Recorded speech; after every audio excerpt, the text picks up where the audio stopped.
Halo Mafia, selamat datang kembali di Creation, di mana semua konten yang kreatif dan tentunya bermanfaat akan hadir di sini menemani kalian.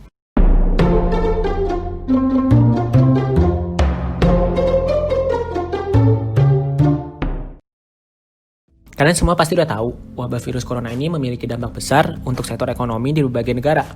Banyak bisnis yang mulai berguguran karena tak sanggup bertahan di masa pandemi ini. Alhasil, mereka harus memecat sebagian karyawan atau memotong gaji pekerjaannya. Nah, situasi yang serba tidak pasti ini tentunya membuat kamu harus pandai dan cermat mengatur keuangan pribadi.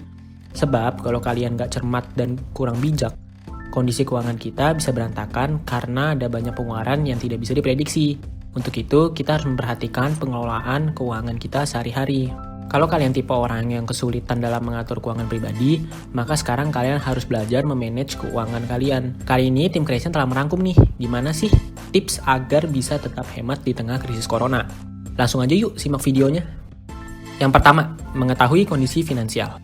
Pada momen pandemi yang belum jelas kapan selesainya ini, kita dituntut untuk bisa lebih cermat lagi dalam mengatur keuangan. Oleh karena itu, kita harus rajin dan secara berkala mengecek kondisi keuangan.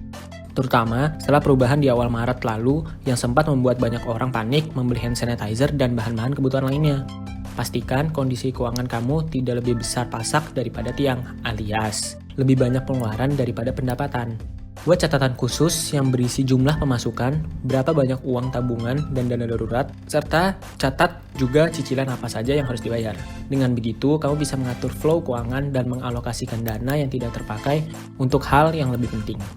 Yang kedua, mulai membuat budget bulanan.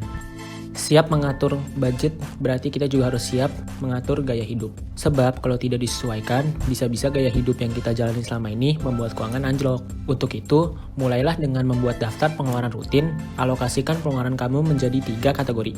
Yang pertama adalah kebutuhan makanan dan sehari-hari seperti listrik, gas, air, dan paket internet.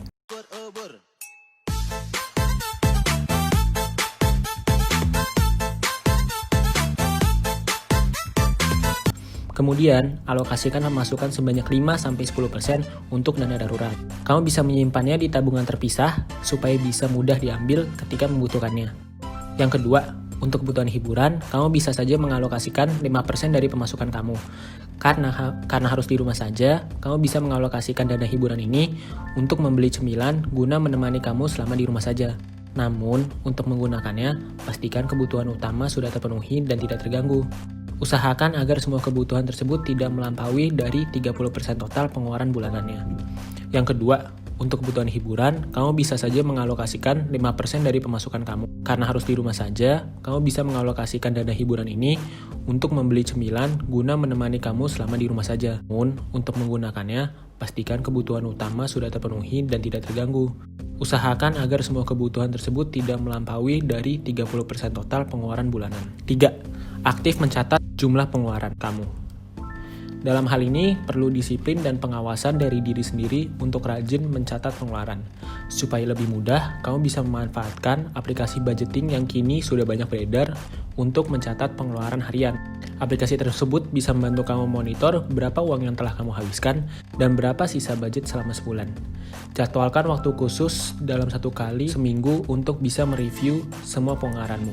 Jika sudah selesai, kamu bisa memberi reward pada diri sendiri karena sudah berhasil meminimalisir pengeluaran, seperti membeli makanan atau barang yang kamu sukai.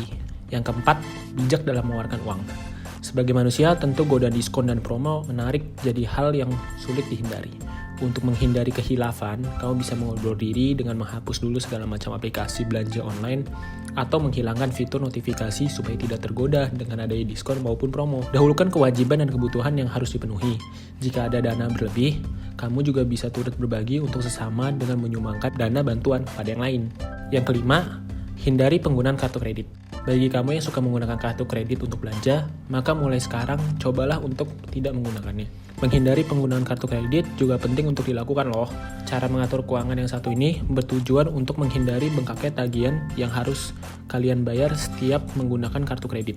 Lebih baik kalian batasi diri mulai dari sekarang untuk tidak terlalu banyak bertransaksi menggunakan kartu kredit. Sebab kondisi seperti ini belum dapat dipastikan kapan perekonomian akan kembali normal.